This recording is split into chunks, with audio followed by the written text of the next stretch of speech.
আল্লাহ রাব্বুল আলামিন বলেন ফাতিলকা বুয়ুতুহুম খাবিয়াতাম বিমা যালামু। এখানে যারা আলেম বসে আছেন, আল্লাহ হযরত লূত আলাইহিস সালামের কাহিনীটা নবীকে জানিয়েছেন, আমাদেরকে শোনাচ্ছেন কেন?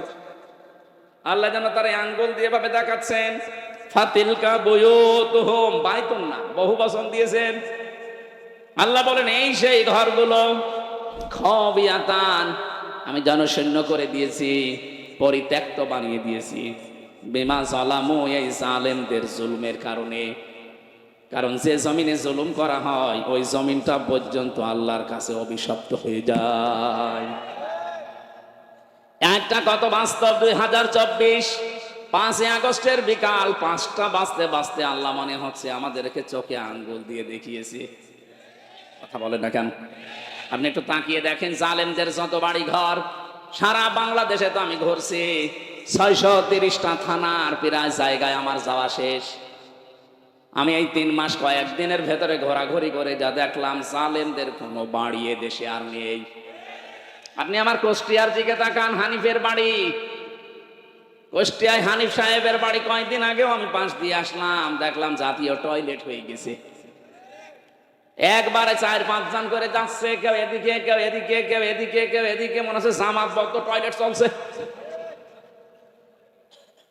আল্লাহ কেন এমন করে দিলেন? আল্লাহ পাক বলেন ইন্না ফি যালিকা লাআয়াতাল লিকাউমিন ইয়ালামুন। আলেম ভাইরা বলেন তো, এখানে লামে তাকিদ দিয়ে আল্লাহ কি বুঝিয়েছেন? যত তাফসীর আমি মিলিয়েছি এই লাম তাকিদের সাথে আধুনিক তাফসীরের মুফাসসির একরাম বলতে চাচ্ছেন, আল্লাহ যেন আপনাদের কেউ দেখাচ্ছেন পৃথিবীর মানুষেরা সাবধান, এর ভেতরে কিন্তু শিক্ষা আছে যদি জ্ঞানী হয়ে থাকো। কি শিক্ষা আমরা নিতে পারি? এই 15.5 বছরে ওদের এত গভীরে শিকড় ছিল জালেমদের। আপনি তাকান, একেবারে দারোয়ান থেকে শুরু করে সংসদ পর্যন্ত সব জায়গায় ওদের লোক সেট করা ছিল। এমনকি এ কারাগারে, কথা বলে না কেন, এ কারাগারে আলেমদের কষ্ট দেওয়ার জন্য আলাদা কিছু মানুষ ওদের সেট করা ছিল। সুব্রত বালা, দেবদুলাল, আমি নিজে পেয়েছি এদের আচরণগুলো। এ মানুষগুলো এমনি সাধারণ মানুষের সাথে যা করে, আমার আর মামুনুল হক আলেম যারা ছিলাম তাদের সাথে আচরণ আলাদা করে। আল্লাহ রাব্বুল আলামিন বলেন এখানে ওদের শিকড় সব জায়গায় ওরা গেঁথে রেখেছিল। আমি দেখেছি তারেক জিয়া সাহেবের পিএস অপু ভাই ছিল, ওনার বন্ধ গিয়াসউদ্দিন মামুন ভাই ছিল, ওনাদের দিকে সিসি ক্যামেরা দিয়ে, মাওলানা মামুনুল হকের দিকে ক্যামেরা দিয়ে আলাদাভাবে বসে বসে দেখতো যে এদের সাথে কেউ কথা বলে কিনা। আরে জালেমরা এমনিতেই তো জুলুম করিস, এরপরে আবার সবকিছু বন্ধ করে দিয়ে এই 3টা বছর আমাদেরকে যোগাযোগ করতে দেয়নি। ফাঁসির আসামিরা 7 দিন পর পর সরকারের টেলিফোনে কথা বলতো, আর আলেম যারা আমরা 76 জন ছিলাম আমাদের জন্য সব বন্ধ। জামাত ইসলাম আর হেফাজতে ইসলাম নাম শুনলেই বলতো না, এদের যোগাযোগ বিচ্ছিন্ন। আপনার চেয়ার এমনি পড়ে যায়নি, আল্লাহ নিজে মনে হচ্ছে ফেলে দিয়েছে। আল্লাহ রাব্বুল আলামিন বলেন এখানে তোদের শিক্ষা, এদের বিশাল শিকড় যদি আমি আল্লাহ কেটে দিতে পারি, কেটে দিয়েছে কে এটার ফাইল কিন্তু জানা নেই।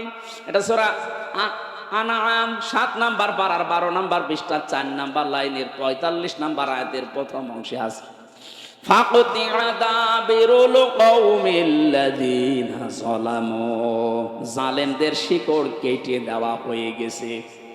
কুতিয়া এটা মজহুল, কেটেছে কে ফাইল জানা নেই।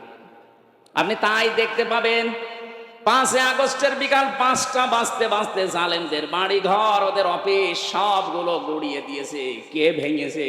ফাইল নেই। কথা বলছেন এখন? আপনি বলতে পারবেন যে হানিফের বাড়ি অমুক ভেঙেছে? না, আপনি পাবেন না, মনে হচ্ছে ফেরেশতা ভেঙে দিয়েছে। এই জন্য তো কুতিয়া দিয়েছেন যে ফাইলই নেই। তাহলে আমরা এখান থেকে কি নিতে পারি? এদের এত বড় শিকড় যদি আল্লাহ একেবারে মাটি থেকে উপড়িয়ে ফেলতে পারে, ওদের বাড়ি ঘর এখন জনশূন্য পরিত্যক্ত। মনে করছেন শুধু কুষ্টিয়ার হানিফের বাড়ি না, সারা বাংলাদেশের অবস্থা এক।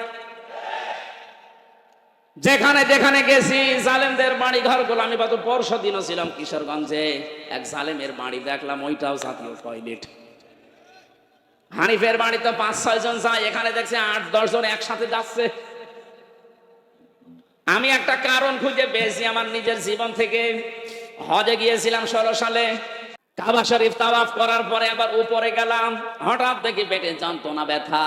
এক পুলিশকে ডাক দিয়ে বললাম, ইয়া আখি তাল, এদিকে আসেন ভাই। মানে আসার পরে জিজ্ঞাসা করছে কি, ইয়া হাজিউল হজ্জা তাই না বিলাদুকা, হাজি দেশ কোথায়? জি তুমি বাংলাদেশ। বাংলাদেশ থেকে এসেছি। মনে বলে কি সমস্যা?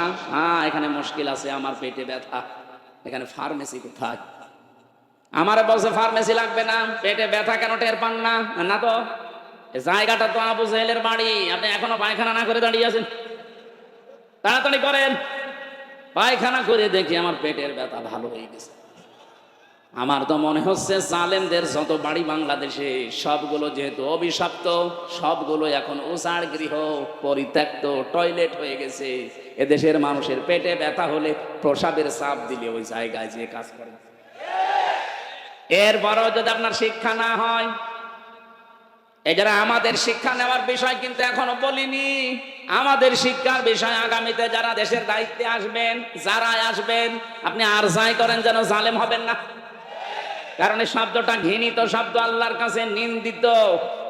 জালেমদেরকে আল্লাহ সব চাইতে বেশি টার্গেটে রাখেন। সূরা ইব্রাহিম 42 নম্বর আয়াত, ওয়ালা তাহসাবান্নাল্লাহা গাফিলান আম্মা ইয়ামালুজ জালিমুন।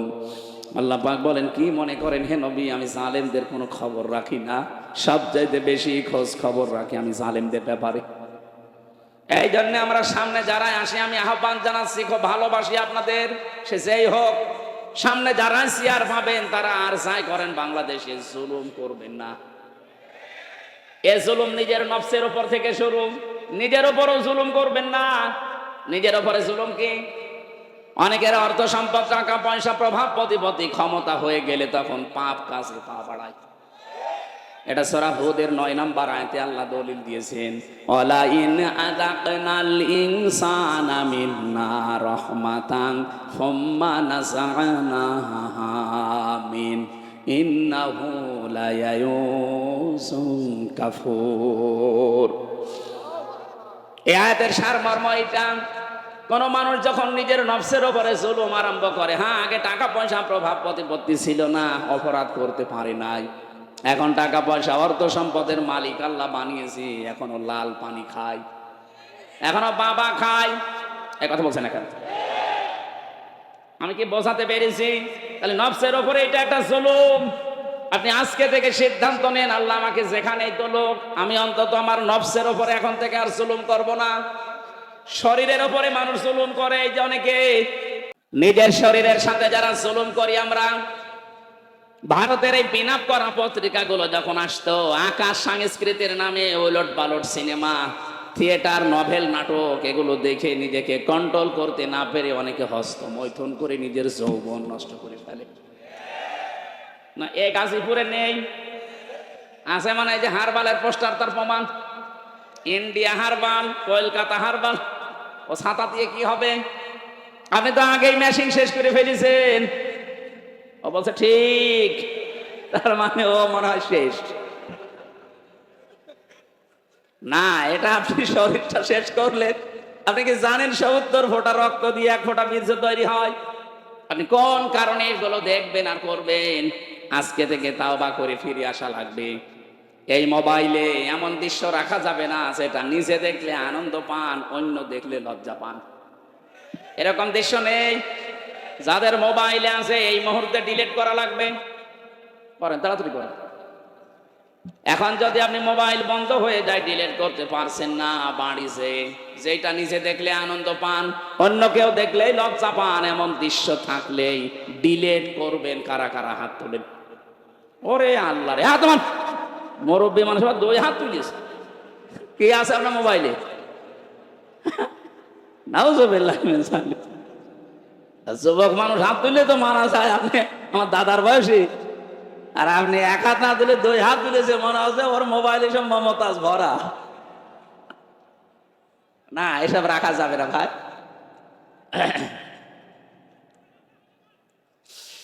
গাজীপুরবাসী খুব মনোযোগ সহকারে আমাদের এখান থেকে শিক্ষা নিয়ে যাওয়া লাগবে। সুতরাং আমার নিজের শরীরের ওপর থেকে কোনো কিছু যেন অপচয় হয়ে না যায়, কারণ সেইটাই অপচয় করবেন ওটা কিন্তু আর কোনোদিন ফিরে আসবে না। খুব গুরুত্বপূর্ণ জিনিস আল্লাহ শরীরের ভেতরে দিয়ে রেখেছেন। যত খাবার খান, এই খাবারগুলো নির্যাস থেকে পিত্ত রস তৈরি হয়। বিজ্ঞান এখন প্রমাণ করছে শরীরের পেটের ভেতরে যতক্ষণ খাবার থাকবে পিত্ত রস পড়তেই থাকবে। খাবার না থাকলে রস পড়া বন্ধ হয়ে যাবে। আল্লাহ এটা দিয়ে বোঝাতে চায়, বান্দা আমি নিজে অপচয় করি না, এটা তার প্রমাণ। রসটা যেহেতু দামি, এত দামি রস, এটা যতক্ষণ তোর পেটে খাবার থাকবে এটা ফোঁটা ফোঁটা পড়বে, খাবারগুলো হজম হবে। এটা যখন খাবার থাকবে না, পড়লে তো অপচয় হবে। এই জন্য আমি আল্লাহ ওটা অটোমেটিক বন্ধ করে দেই। অথচ আমাদের শরীরের অপচয় আমরা যারা করছি কিছু মনেই করি না। যৌবন যখন শেষ হয়ে যাবে তখন আর দোয়া করেও কাজ হবে না, তাবিজ কবজেও কাজ হবে না। এখন থেকে সতর্ক, আমরা যেন অন্তত এই শয়তানি কাজে কেউ হাত পা না বাড়ায়। কথা বলেন না কেন? মানতে পারবেন ইনশাআল্লাহ?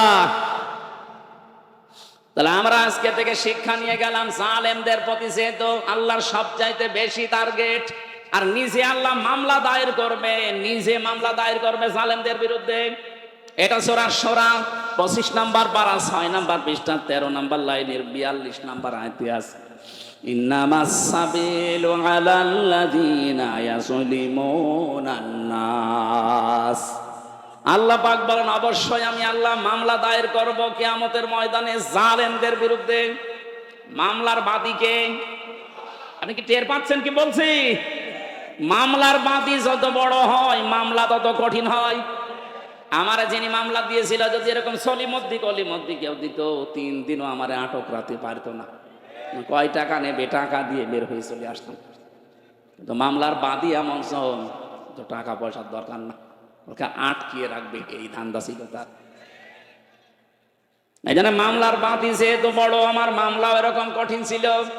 এতবার সিএমএম কোর্ট, জজ কোর্ট, হাইকোর্ট, কতবার মামলাটা তুলেছে না, জামিন হবে না, কারণ মামলার বাদী সরাসরি রাষ্ট্র। এই জন্য কিয়ামতে যেহেতু আল্লাহ নিজে বিচারপতি, নিজে রায় দেবেন, নিজেই মামলার বাদী। আপনি বলেন তো বিবেক দিয়ে যে আপনাকে জামিন দেওয়ার আর কেউ আছে? উনি তো আর কালামানিকের মতো ঘোষ খাবে না।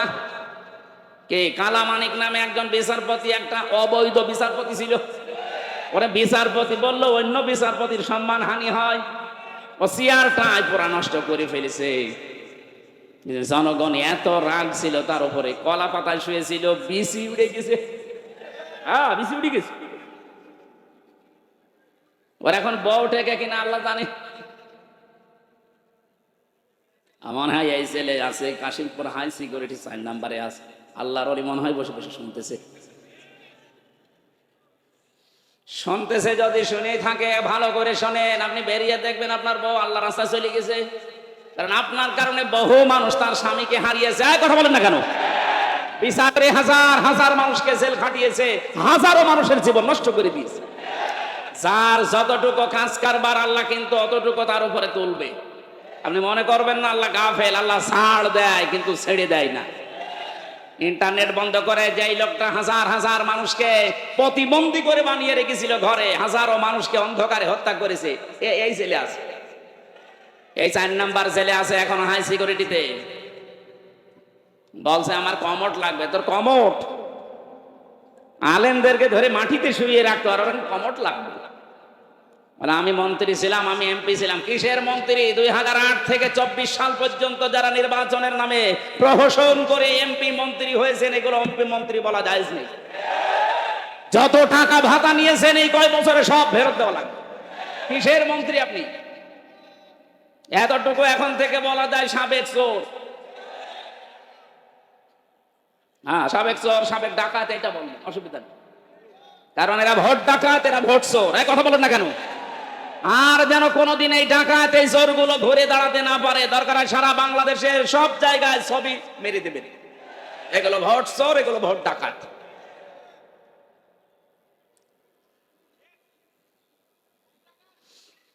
গাজীপুরবাসী জালেমরা যেহেতু আল্লাহর মামলার আসামি, আমি আয়াতটা পড়ার পরে চিন্তা ভাবনা করলাম আল্লাহ কিন্তু ইয়াজলিমুন আল মুসলিমুনা দেয়নি, দিয়েছে ইয়াজলিমুন আন নাস।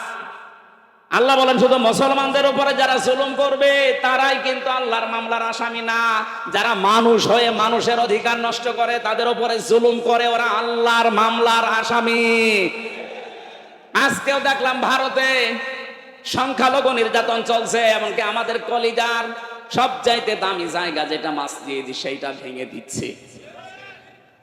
সারা পৃথিবীর 57টা মুসলিম রাষ্ট্রকে আমরা আহ্বান জানাচ্ছি, সবাই ঐক্যবদ্ধ হন। 200 কোটি মুসলমান এই পৃথিবীতে আছে, হিন্দু মাত্র 120 কোটি।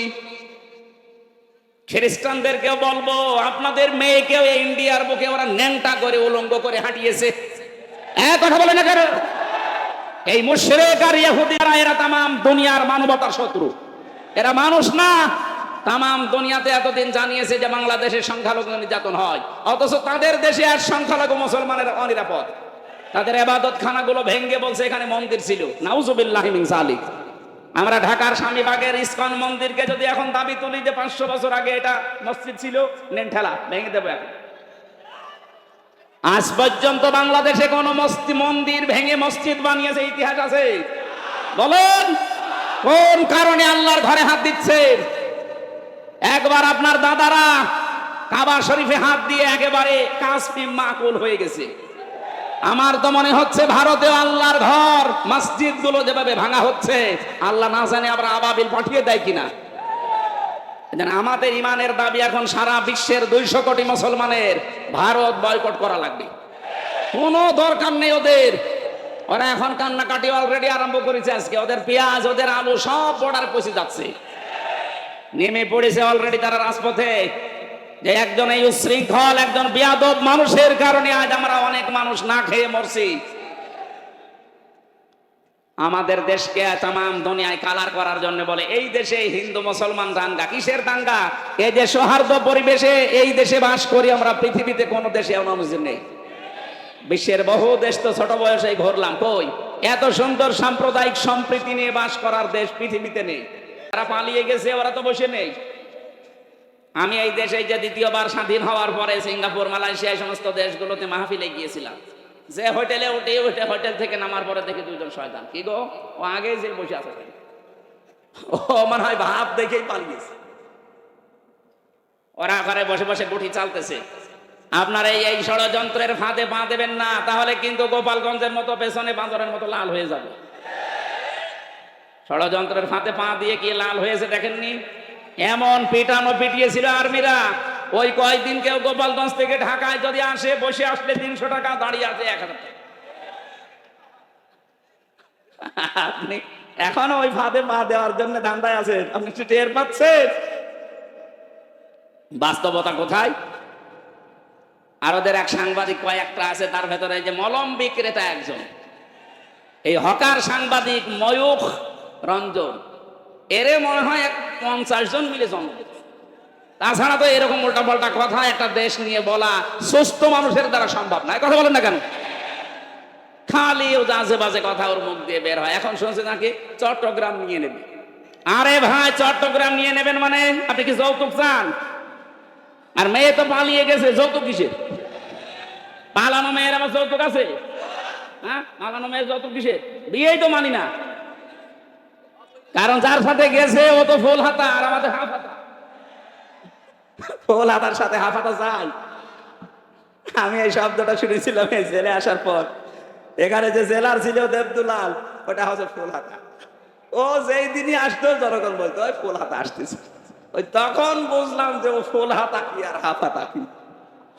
এতদিন পর্যন্ত আপনি বলতেন যে আমাদের স্বামী স্ত্রীর সম্পর্ক। আরে ভাই, স্বামী স্ত্রীর সম্পর্ক হয় কি করে? ও দাদা তো ফুল হাতা, এত মুসলমানি দিয়ে তারপরে স্বামী স্ত্রী। এদেশের চট্টগ্রাম না, 1 ইঞ্চি জায়গা যদি কেউ ঝামেলা করেন 7 সিস্টার কিন্তু উল্টাপাল্টা হয়ে যাবে। বাংলাদেশের মুসলমানদের আর কিছু না থাক, এদের যা ইমান আছে, যতটুকু নামাজ পড়তে না পারে, এদের যা ইমান আছে, এদেশের 18 কোটি মানুষ যদি বাংলার 1 ইঞ্চি মানুষের জন্য জীবন দিতে হয়, 36 কোটি নিয়ে মরব আমরা। ওগো দেখেছে ঠিক আছে ভাই।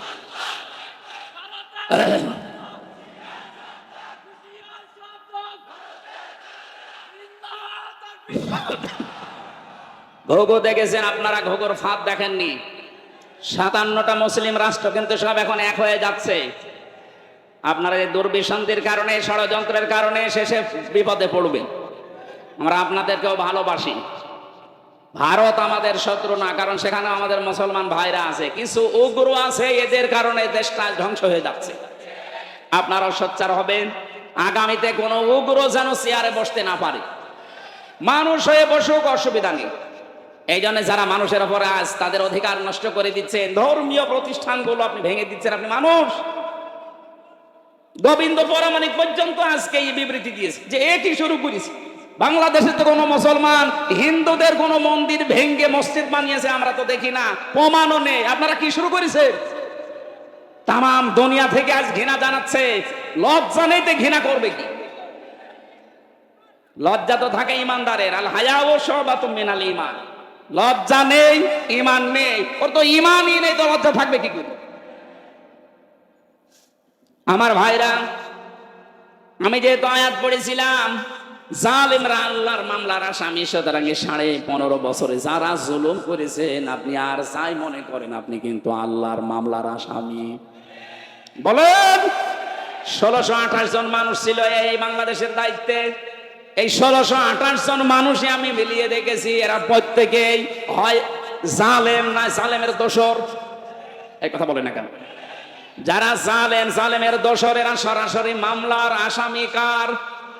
আল্লাহ মামলা দেবে আপনার বিরুদ্ধে, আপনি টের পাচ্ছেন? রাষ্ট্রের প্রধান মামলা দিয়েছিল, এই জন্য আলেমরা এতদিন কষ্ট পেয়েছে। আর আপনি কিয়ামতে সরাসরি আল্লাহ কেসের আসামি হবেন। তার মানে আপনি জেনে নিতে পারেন আপনি চির জাহান্নামী। এক কথা বললেন না কেন? পৃথিবীতে তারা 3টা অপরাধ করবে, আল্লাহ নিজে হাতে তাদেরকে 2টা করে শাস্তি দেবে। আমি এটা বানালাম,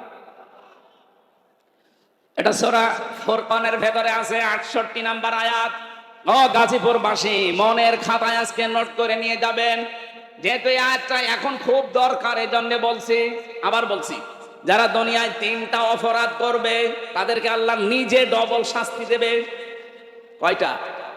আরো জোরে। আয়াত নাম্বার সূরা ফুরকানের 68 নাম্বার আয়াত, 19 নাম্বার পারা, 4 নাম্বার পৃষ্ঠার 13 নাম্বার লাইনে আছে। এটা তাফসিরে ফি জিলালিল কোরআনে পাবেন। আল্লাহ রাব্বুল আলামিন বলেন, দেখেন তো গাজীপুরে আছে কিনা। ওয়াল্লাযীনা লা ইয়াদউনা মা'আল্লাহি ইলাহান আখার। আল্লাহ পাক বলেন, যারা আল্লাহকে ডাকে সাথে সাথে অন্য কাউকে ডাকে, তাদের শাস্তি হবে ডবল। এই যে আমার তাহেরি ভাই এখন নাই ধরা পড়েছে, কিন্তু এর আগে উনি যে জিকির করতো, আল্লাহর নামে জিকির করে, পাশাপাশি জিকির করতো কেল্লা বাবা, ফতে বাবা। এই কথা বলছে, কোথায় কেল্লা কোথায় ফতে? আল্লাহর সাথে মিলিয়ে দিলেন। যেখানে আল্লাহ বাদে অন্য কারো নামে জিকির করা জায়েজ নেই। এই জেলে 4 নম্বরে আমার সাথে যে সোহেল চৌধুরী হত্যা মামলার আসামি মামুন ভাই ছিল, 25 বছর ছেলে। আমরা রাত 2:30টা 3টায় উঠতাম তাহাজ্জুদের জন্য। উনি আমার নিচতলায় থাকতো, দেখতাম উনিও উঠে জিকির করছে, ইয়া রাসূলুল্লাহ ইয়া রাসূলুল্লাহ। কি গো? একদিন মাওলানা মামুনুল হক আর আমি ভাইকে ডাকলাম যে ভাই আপনি কি করেন? আমরা নামাজে দাঁড়িয়ে 1.5 পারা 2 পারা পড়ি, আমাদের ডিস্টার্ব হয়। আপনি কিসের জিকির করেন? বলছে রাসূলের ইশকে। রাসূলের ইশকে আপনি তাই বলি ইয়া রাসূলুল্লাহ ইয়া রাসূলুল্লাহ জিকির করবেন? ইয়া রাসূলুল্লাহ কোনো জিকির নেই, জিকির হবে আল্লাহর নামে। আর রাসূলের নামে আপনি পড়তে পারেন দরুদ। এই কথা বলছেন না কেন? তাও তো ইয়া রাসূলুল্লাহ না সাল্লাল্লাহু আলাইহি ওয়াসাল্লাম আপনি এতটুকু পড়েন। আপনি কিসের জিকির বানিয়েছেন? হয়তো ওনাকে কেউ শিখিয়ে দিয়েছিল তাহেরির মতো, এই কারণে এরকম করতে। পরবর্তীতে এই যে কিছুদিন আগে বের হয়ে গেছে, এখন সংশোধন হয়ে গেছে। আমরা চাই আমার এটা যেহেতু রেকর্ড হচ্ছে তাম বাংলাদেশে যাবে, আর এটা ব্রাহ্মণবাড়িয়া কুমিল্লা এই 2 জেলায় বেশি চলে। কারণ যত গরম সুন্নি, ঠান্ডা সুন্নি, মিঠা সুন্নি, শয়তান সুন্নি সব ওখানে। ওদেরকে সুন্নি নাম দিয়েছে কে? ওরা হচ্ছে আহলে বেদাত, আহলে সুন্নাত না। আহলে সুন্নাত ওরা হলে আমরা কি বলেন? ওরা যদি আহলে সুন্নাত হয় তো আমরা কি? ওরা ইসলামের ভেতরে যত নতুন নতুন জিনিস সব ঢুকিয়েছে, ওরা আহলে সুন্নাত না, ওরা আহলে বেদাত। আর বেদাত যারা করে তাদেরকে সালাম দেওয়া যায় না। নবীজি এত রাগ করবেন কিয়ামতে, এদের সামনে আল্লাহ নবী পর্দা ফেলে দেবে ফেরেশতাদেরকে, বলবে এটা তো আমার উম্মত, বলবে না আপনি দুনিয়া থেকে আসার পরে ওরা কেল্লা বাবা ফতে বাবা জিকির বানিয়েছে। নবীজি এত রেগে যাবেন, বলবেন সহকান সহকান লিমান গাজ্জারা বাদি, দূর হয়ে যা, আমার রেখে আসা ইসলামকে যারা পরিবর্তন করে ফেলেছিস তুই আমার উম্মত না। আপনিও কিন্তু বিপদে পড়বেন ভাই, ওই শয়তানদের খপ্পরে পড়ে যদি ওদের মতো জিকির আরম্ভ করেন। মা আল্লাহ আছে না, মা আল্লাহি ইলাহান আখারা, আল্লাহর সাথে যারা অন্য কাউকে ডাকে তাদের শাস্তি হবে। এই যে ডবল শাস্তি, আপনার বিশ্বাস হচ্ছে না? এর পরের আয়াতে আছে 69 নম্বর আয়াত, ইউদাআফ লাহুল আযাবু ইয়াউমাল কিয়ামাহ, আল্লাহ পাক বলেন ওদের শাস্তি হবে ডবল কিয়ামতে। ওয়া ইয়াখলুদ ফীহি মুহানা, চিরস্থায়ী ভাবে অপমানজনক অবস্থায় জাহান্নামে প্রবেশ করবে। বলেন নাউজুবিল্লাহ। আমি বলেছিলাম তিনটা পাপ, শাস্তি কয়টা? তার এক নম্বরে আল্লাহর সাথে অন্য কাউকে ডাকা, আরো জোরে বলেন। 2 নাম্বারটা এবার মিলবে, ওয়ালা ইয়াকতুলুনান নাফসাল্লাতী হারামাল্লাহু ইল্লা বিল হক। দুনিয়ায় যারা অন্যায়ভাবে মানুষ হত্যা করে, 2024 সালের 5 আগস্ট পর্যন্ত 2732 জন মানুষ আপনি মেরেছেন। হয় আপনি নির্দেশে মেরেছেন, না আপনার যে কোনো কায়দায় আপনি তাদেরকে বিদায় করেছেন। এই গণহত্যার সাথে আপনি অবশ্যই জড়িত। যারা ছিল এই মানুষগুলোর কিয়ামতের শাস্তি ডবল হবে। এরা যদি মাপ পেতে চায়, আবু সাইদ মুগ্ধ, রায়হান, ফয়সাল সহ, ইয়ামিন সহ, যে গাড়ি থেকে, পুলিশের গাড়ি থেকে যারা ফেলে দিচ্ছিল ওটার নাম ইয়ামিন, ওর বাবার সাথে আমার দেখা হয়েছিল। বলেন তো কিভাবে আপনি, এখনো চিন্তা ছিল ফেলে দেওয়ার পরে ওই সময় যদি হাসপাতালে বেঁচে যেত, মনে হচ্ছে কুকুরের বাচ্চা ফেলে দিচ্ছে। এই মানুষগুলোকে যারা হত্যা করলেন, ডাইরেক্ট ইনডাইরেক্ট, যার নির্দেশে করেছেন, যে হুকুমদাতা 2006 সালের 28 অক্টোবর যার নির্দেশে লগি বৈঠা নিয়ে জসিমকে মারার পরে লাশের ওপরে ড্যান্স দিয়েছিলেন। এই কথা বলছেন এখন, আপনি মনে করেন যে আপনি মানুষ আছেন? আর না, আপনি আর মানুষ নেই। আমি 7 সালে একবার সিরাজগঞ্জ থেকে যাচ্ছিলাম, বাসে যেতাম, তখন ড্রাইভারের পেছনে বসে আছি। ড্রাইভার একেবারে রাস্তার মাঝখানে দেখলাম একটা কুকুর পড়ে মরে আছে। মাঝখান দিয়ে না দিয়ে বাম দিয়ে চালিয়ে দিল, গাড়ি ঝাঁকি দিয়েছে। ড্রাইভারকে বললাম আপনি এমন করলেন, গাড়ি তো উল্টিয়েছে। তো ড্রাইভার আমারে বলছে দেখেন না একটা কুকুর পড়ে মরে আছে, আমি মরা জিনিসের উপরে ডবল করে চাকা চালাবো, আমার বিবেক নেই। ওনারে বললাম ভাই তো মরা কুকুর মরে গেছে, মারলে কি আর না মারলে কি? ড্রাইভার আমার দিকে ঘুরে বলছে হুজুর আপনি কি আসলে হুজুর নাকি ভয় ধরেছে?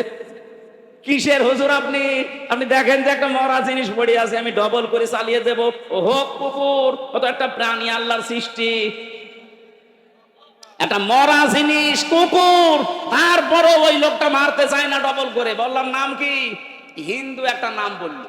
বললাম আপনার ঈমান নেই, কিন্তু আপনার বিবেক আছে, আপনি ডবল করে মরা জিনিস মারতে পারেন না, আপনার বিবেকে বাধা দেয়। অথচ এই দেশে জীবিত মানুষ হত্যা করার পরে তার লাশের উপরে ড্যান্স দিচ্ছে। এগুলোকে মানুষ বলবেন কোন কারণে? আপনি এগুলো মানুষ না। মানুষ হত্যার সাথে যারা জড়িত, এই রাজনীতি যারা আরম্ভ করেছেন, আপনার কিয়ামতের শাস্তি আল্লাহ নিজে ডবল করে দেবে। আল্লাহর শাস্তির ধরন দেখেছেন সূরা নেসার 93 নম্বর আয়াত। অনেকে মনে করে যা করেছি একবার আস্তাগফিরুল্লাহ পড়ে নিব হয়ে যাবে। আরে ভাই, আস্তাগফিরুল্লাহ আপনার জন্য না। ওমাই ইয়াকতুল মুমিনা মুতাআম্মিদান ফাজাযাউহু জাহান্নাম, যে ব্যক্তি একটা মুমিনকে বিনা কারণে হত্যা করবে ইচ্ছাকৃতভাবে, আমার তো মনে হচ্ছে 8 সাল থেকে শুরু করে 24 সাল পর্যন্ত যত মানুষকে আপনি মেরেছেন সব ইচ্ছা করি।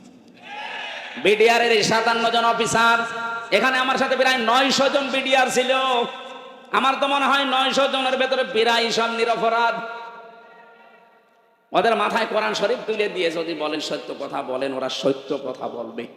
এখনো পর্যন্ত মুরব্বিগুলো আছে ওখানে, রাতের বেলা তাহাজ্জুদ পড়তে উঠলে দেখতাম আওয়াজ দিত, আহ ওদের এই দীর্ঘশ্বাস আমার মনে হয় আরো সে যে ধাক্কা খেয়েছে। মাজলুমের এই দীর্ঘশ্বাস দুনিয়ায় থাকে না, এটা আরো সে চলে যায়। কত মানুষের বরদোয়া লেগে আছে আপনার এই অবৈধ চেয়ারের সাথে, আপনি জানেন? এই জন্য মানুষ যারা হত্যা করলেন, এই যে সরকারি জরিপ, এটা 2732 জন মানুষের সাথে আপনি জড়িত। এদেরকে ডাইরেক্ট হোক ইনডাইরেক্ট হোক মেরে ফেললেন, অথচ এদের পক্ষে কোনো দলিল আপনার কাছে নেই। আদালত থেকে এদের মেরে ফেলার নির্দেশ এসেছিল, আপনার অবৈধ চেয়ার টিকিয়ে রাখতে আপনি মেরে ফেললেন। এই গণহত্যার সাথে যারা জড়িত, তারা যে ধিক্কৃত, তারা যে নিন্দিত, তারা যে ঘৃণিত, পৃথিবীর ইতিহাসের দিকে তাকান। হিটলার, চেঙ্গিস খান, এই কথা বলছে না কেন? তারা যদি নিন্দিত ঘৃণিত হয়ে থাকতে পারে গণহত্যার সাথে জড়িত হওয়ার কারণে, বাংলাদেশে যিনি গণহত্যা চালিয়েছে তাকে আল্লাহ নিন্দিত ঘৃণিত এগুলো বানিয়ে দেবে। কালের আবর্তনে তার নামগুলো দেখবেন মানুষ গালি হিসাবে ব্যবহার করবে। এখন যদি কাউকে বলেন যে অ্যাসিদের বাচ্চা, ও যেমন রেগে যায়, 50 বছর যেতে দেন, ওই নামকে যদি আপনি গালি হিসাবে ব্যবহার করেন, এই অমকের বাচ্চা, ওই এমনি রেগে যাবে। বলেন তো এখানে যদি কোনো হিন্দু কেউ বলেন ভাই ছেলে হয়েছে 50,000 টাকা আপনাকে দেব, আপনি হিটলার রাখেন, বলবো কি নাম নাকি? হিটলার, ইয়াজিদ, কত সুন্দর নাম, অথচ ইয়াজিদ নামটা রাখতে রাজি না। এই নামই যদি আল্লাহ গালি বানিয়ে দেয়, তা আপনার নাম যাই হোক, এই নাম আর নাম থাকবে না। কালের আবর্তনে দেখবেন এই নামটাও আল্লাহ গালি বানিয়ে দিয়েছে। আমার মনে হয় কাউকে রাগাতে হলেই বলা লাগবে তুই তুই তুই, কথা বলছে না, এমনি রেগে যাবে। কাফেরদের আমি 13টা কাজ পড়া কোরআনে ডাইরেক্ট পেয়েছি, 13টা। তার ভেতরে অন্যতম কাজ এটা, ওয়ালা তালমিজু আনফুসাকুম ওয়ালা তানাবাসু বিল আলকাব। ওরা নাম পরিবর্তন করে দেয়। আল্লাহ পাক বলেন সাবধান, কাউকে নাম পাল্টিয়ে উল্টা পাল্টা করে ডাকবা না। অথচ এই 15.5 বছরের নাম পাল্টানোর হিড়িক চলছিল। এক কথা বলুন, জিয়াউর রহমান আন্তর্জাতিক বিমানবন্দরের নাম পাল্টিয়ে এমন একটা নাম দিয়েছে, মুসলমানদের আবেগের জায়গা শাহজালাল, এখন আর মোসাও যায় না। শয়তান জাতে মাতাল হলো, তাহলে ঠিক ছিল। এদেশে তাকান আপনি, আলেমদের নামও পাল্টিয়ে দিয়েছে। আল্লামা শাহ আহমেদ শফি রহমতুল্লাহ আলাইহি, তার নামও আলেমরা পাল্টিয়ে দিয়েছে তেতুল হুজুর। শহীদ আল্লামা দেলাওয়ার হোসাইন সাইদি রহমতুল্লাহ আলাইহি, তার নামও পাল্টিয়ে দিয়েছে দেল্লু সিদ্দার। এক কথা বলছে না? শহীদ আব্দুল কাদের মোল্লা, তার নামও পাল্টিয়ে দিয়েছে কসাই কাদের। আপনি তাকান, আমার নামও পাল্টিয়ে দিয়েছে পিসকে হুজুর। আমি পিসকে, রফিকুল ইসলাম মাদানি, ওরে যদি পিসকে বলে তাও তো মেনে নেওয়া যায়। এই আমার এই পর্যন্ত আমার সাথে 2 মাস ছিল, আমারে আপনি পিসকে বলেন কোন কারণে? আমার বয়স ঠিক আছে, আমার 33 বছর, এখন আমারই 3টা পিসকে আছে, আর আমারে আপনি পিসকে হুজুর বানিয়ে দিয়েছেন। গাজীপুর বাসী যারা মানুষ হত্যার সাথে জড়িত, তাদের 1 নাম্বার শাস্তি কোরআন বলছে ওরা জাহান্নামে যাবে, ডাইরেক্ট ফতোয়া। আমাই ইয়াকদুল মুমিনাম মুতাআম্মিদান ফাজাযাউহু জাহান্নাম, প্রথম পুরস্কার জাহান্নাম। 2 নম্বরে খালিদান ফিহা, চিরস্থায়ী থাকা লাগবে, কোন বাবার দোয়ায় বের হতে পারবেন না। 3 নম্বরে ওয়াগাদিবাল্লাহু আলাইহি, আল্লাহ রেগে থাকবে তার উপরে। 4 নম্বরে ওয়ালাআনাহু, তার উপর আল্লাহ লানত দেবেন। 5 নম্বরে ওয়া'আদ্দা লাহু আযাবান আযীমা, আল্লাহ পাক বলেন তার জন্য প্রস্তুত রেখে দিলাম আমি যন্ত্রণাদায়ক আযাব। বলেন নাউযুবিল্লাহ। আফসোস হয় জালেমদের প্রতি আমার, বিশেষ করে মানুষ হত্যার সাথে যারা জড়িত। আপনার দুনিয়াও শেষ, আখিরাতও শেষ। কি করলেন? একজন জালেমকে ক্ষমতায় টিকিয়ে রাখতে নিজের সব নষ্ট করে ফেললেন আপনি। এরকম পাগলামি যেন সামনে আর কেউ না করেন, কথা বলেন ঠিক কিনা? আমরা কোরআনে কারীম থেকে সূরা মুমিনুন থেকে 1টা 2টা মাত্র আয়াত পড়েছি। তাফসীরুল কোরআন মাহফিল লিখেছেন, আমরা তাফসীর আকারে কথা বলি নাকি? চলে যাবেন আপনারা? আল্লাহ রাব্বুল আলামিন মানুষের একটা দুর্বল জায়গায় আঘাত দিয়েছেন। কাউকে যদি আপনি নিজের আয়ত্তে রাখতে চান, তার ওই গোপন জায়গায় আপনি আঘাত দেবেন, ওই এমনি নরম হয়ে যাবে। আল্লাহ আমাদেরকে লাগাম টেনে ধরেছেন আমাদের দুর্বল জায়গায় আঘাত দিয়ে। ওয়ালাকাদ খলাকনাল ইনসানা মিন সুলালাতিন মিন তিন। অবশ্যই আমি আল্লাহ মানুষকে বানিয়েছি মাটির নির্যাস থেকে। আমাদেরকে আল্লাহ মাটি দিয়ে বানাননি, বানিয়েছেন মাটির নির্যাস দিয়ে।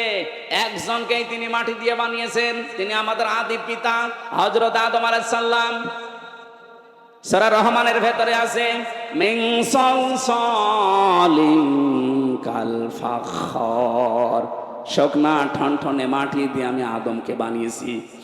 এদের তাফসিরে পড়লাম, এরা কি করে? আরে এত মানুষ এসেছে, সমস্যা তো এই জায়গায়। কিছু মানুষ বাড়ি চলে যান। হ্যাঁ, এত মানুষ হলে ঝামেলা না বলতো। কিছু মানুষ বাড়ি চলে যান, আবার পান নেই, আবার আগামী বছর আসবেন আপনারা। কিছু মানুষ এসে তারা দাঁড়িয়ে আছেন, জায়গা পাচ্ছেন না, বাড়ি চলে যান। যান, আপনাদের ছুটি দিয়ে দিলাম। আমার ভাইরা একটু ভালো করে দাঁড়িয়ে আছেন, দাঁড়িয়ে থাকেন, একটু শুনতে দেন মানুষকে। দেখেন তো কত মানুষ বসে আছে। এ ভাই কম ব্যস্ত, এ বাবুল ভাই এরপরও 1-1.5 ঘন্টা বসে আছে, আর আপনারা কি শুরু করেছেন? কত মানুষ বিভিন্ন জায়গায় শুনতেছে জানেন আপনি? আপনি যদি বারবার ডিস্টার্ব করেন, আমি তো ভুলে যাব। 4 জন ফেরেশতাকে আল্লাহ পাঠিয়েছিলেন মাটি নেওয়ার জন্য, আদম বানাবে। 3 জনই ফেরত গেছে, পারে না। শেষ পর্যন্ত আজরাইল এসে 1 খামসা মাটি নিয়ে গেছে।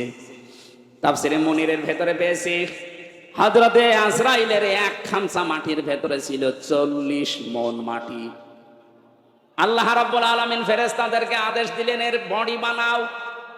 60 হাত লম্বা, 36 হাত মোটা। ওই 40 মণ মাটি দিয়ে আদম আলাইহিস সালামকে ফেরেশতারা বানিয়েছে। খামির তৈরি করে করে বানিয়েছে মাটি দিয়ে।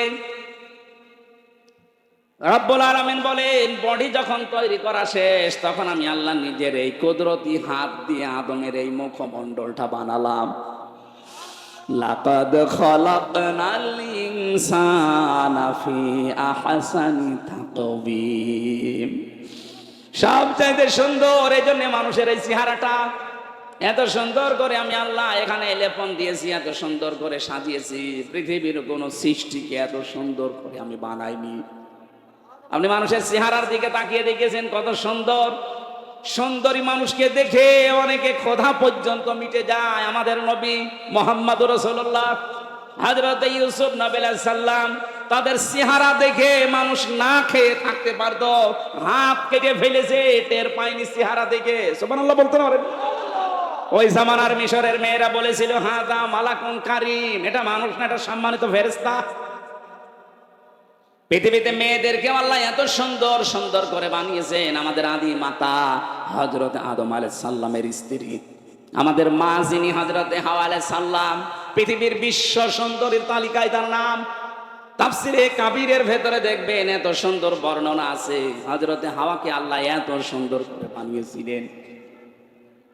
আজকের দুনিয়ার বিশ্ব সুন্দরীকে দেখে মানুষ মাথা পাগল হয়ে যায়।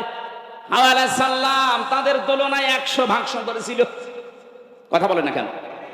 মেয়েদের রূপ সৌন্দর্য যদি প্রদর্শন করা এটা বিষয় হতো যে দেখানোর জিনিস, তাহলে হাওয়া আলাইহিস সালাম মানুষকে দেখিয়ে বেড়াতো। অথচ আজ অনেকে লাইন খোলে, নিজের বউ যদি সুন্দরী হয় ও দিশায় পায় না করবে কি, আর আল কাতরা মাখায়, উলট পালট জিনিস মাখিয়ে মোটরসাইকেলে করে নিয়ে মানুষকে দেখায় যে জিনিস আমার আছে। তো জিনিস আছে, আমি করব কি? কথা বলে না কেন?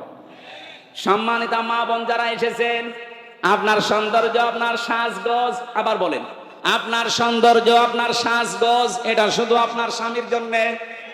স্বামী বাদ দিয়ে পৃথিবীর কাউকে যদি প্রদর্শন ইচ্ছায় আপনি দেখান, কিয়ামতের দিন আপনি জান্নাতের সুঘ্রাণও পাবেন না। যেহেতু এখন রাষ্ট্রীয়ভাবে পর্দার আইন দেশে নেই, এই জন্য অনেকে অনেকভাবে চলছেন। আমরা যারা পুরুষ মানুষ আছি, আমাদের এখানে 2টা ঔষধ আজকে থেকে খাওয়া লাগবে। আমি সহ যারা আছি প্রত্যেকে এই 2টা ঔষধ খেতে চাই। কে? তাহলে জেনা থেকে বেঁচে থাকতে পারবেন। চোখের জেনা, সূরা নূর 18 নম্বর পারা 12 নম্বর পৃষ্ঠা। 7 নাম্বার লাইনের 30 নাম্বার আয়াতে আল্লাহ ঔষধ দিচ্ছেন, ওয়াকুল লিল মুমিনিনা ইয়াগুদ্দু মিন আবসারিহিম ওয়া ইয়াহফাযু ফুরুজাহুম যালিকা আযকা লাহুম ইন্নাল্লাহা খাবীরুম বিমা ইয়াসনাউন। রাব্বুল আলামিন বলেন, হে নবী মুমিন পুরুষদেরকে বলেন তারা যেন পরনারী থেকে তাদের চক্ষুকে নিম্নগামী করে। আর 14 জন মহিলা আপনি দেখতে পারবেন। কয়জন? আরো জোরে বলেন, বলেন। 1 নম্বরে আপনার আপন মা, ওই পাতানো মা না, আপন খালা, পাতানো খালা না। অনেকে ধর্ম খালা পাতিয়েছে, খালার মেয়ে আছে এই জন্য কথা বলছে না। এমনি খালা বলে না, মেয়ে আছে খালার এই জন্য খালা, ধর্ম খালা। 2 দিন পরে খালা হয়ে যায় শাশুড়ি। এই কথা বলছে না কেন? এলাকায় এরকম মানুষ নেই?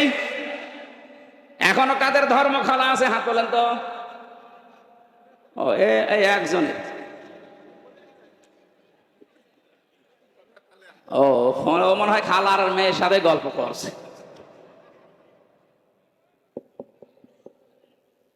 তাহলে মা আছে, খালা আছে, ফুফু আছে, নিজের আপন মেয়ে আছে, ভাইয়ের মেয়ে আছে, বোনের মেয়ে আছে, নিজের পুত্রবধূ আছে। এরকম 14 জন মহিলা বাদ দিয়ে পৃথিবীর কোন মহিলা যদি সামনে পড়ে, যদি সত্যি জেনা থেকে বাঁচতে চান, সঙ্গে সঙ্গে আল্লাহর ঔষধ নিজের চোখ নিম্নগামী করা লাগবে। হ্যাঁ, দেখতে যত সুন্দর হোক, যাই হোক, তাড়াতাড়ি চোখ নামিয়ে ফেলবেন। এটা যদি সর্বোচ্চ 15 দিন করতে পারেন, আপনি একটা অনির্বাচন সুখ পাবেন। আপনি বোঝেন অনির্বাচন কি? এই যে পাখি যখন নিজের ডানা এভাবে বিছিয়ে দেওয়ার পরে ফল করে দেয়, ডাউন করে ফল করার পরে দেখবেন ওর নিচে বাচ্চারা কিচির মিচির আওয়াজ দেয়। কেন দেয় বলেন তো?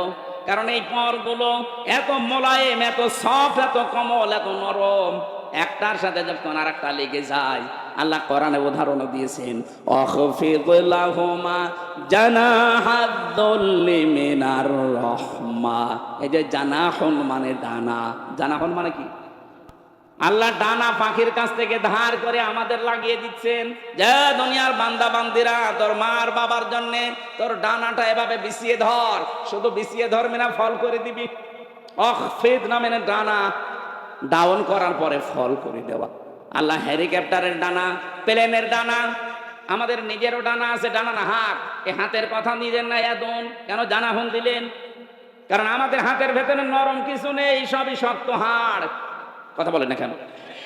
আর পাখির ডানার ভেতরে এমন নরম সফট কোমল পর আছে, পালক আছে, একটার সাথে আর একটা যখন লাগে ওটা এত সুন্দর মোলায়েম হয়ে যায়। ওর নিচে বাচ্চারা যখন আশ্রয় নাই কোনো শত্রু থেকে বাঁচার জন্যে, ওরা মনে করে অন্তত আমাদের কেউ আর দেখতে পারছে না, তখন একটা কিচির মিচির আওয়াজ দেয়। বাংলায় এটাকে বলা হয় অনির্বাচন সুখ।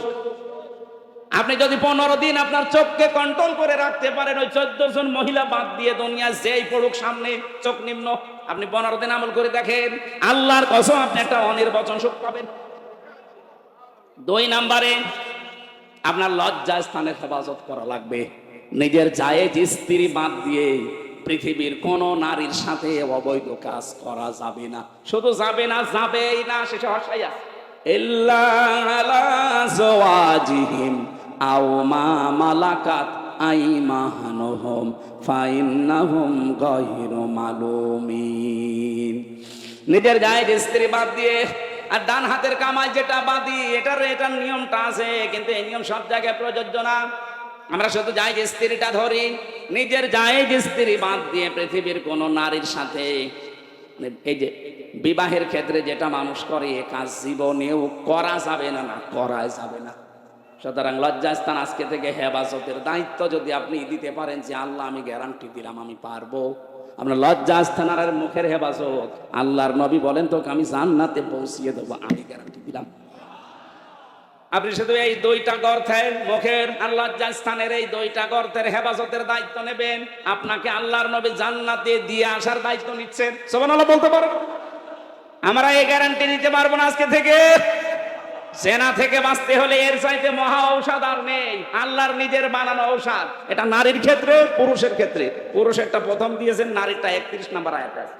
সম্মানিত মা বোনেরা, পৃথিবীর সৌন্দর্যের কথা বলছিলাম, চেহারা। আল্লাহ যখন কাটিং চেহারা সুন্দর করে বানিয়ে রেখেছেন, 120 হাত লম্বা, 36 হাত মোটা পড়ে আছে। আল্লাহ বলেন সেজদা দাও। সবাই দিয়েছিল, শুধু একজন দেয়নি, শয়তান। কে? শয়তান অহংকার করেছিল। ও বলেছিল আনা খায়রুম মিনহু খলাকতানি মিন নার ওয়া খলাকতাহু মিন তিন। তুমি আমারে আগুন দিয়ে বানিয়েছো আর ওইটা বানিয়েছো মাটি দিয়ে। আমার ভেতরে পাওয়ার আছে। কি আছে? বলেন বলেন। শয়তান অহংকার করেছিল পাওয়ারের, ক্ষমতার। আজও পৃথিবীতে দেখেন যারা ক্ষমতার অহংকার করে, মনে করবেন তাদেরকে শয়তান দখল করে ফেলেছে। কারণ শয়তান অহংকার করেছিল। আবার বলেন তো কিসের? ক্ষমতার। বলেন। 15.5 বছরে যারা ক্ষমতার অহংকার করেছে, আপনি বিশ্বাস করতে পারেন এরা এক প্রকার শয়তান। কারণ কোন মানুষ ক্ষমতার অহংকার করতে পারে না, এটা অহংকার করে শয়তান। আল্লাহর সঙ্গে সঙ্গে তাকে 3টা জিনিস থেকে বঞ্চিত করে দিয়েছেন।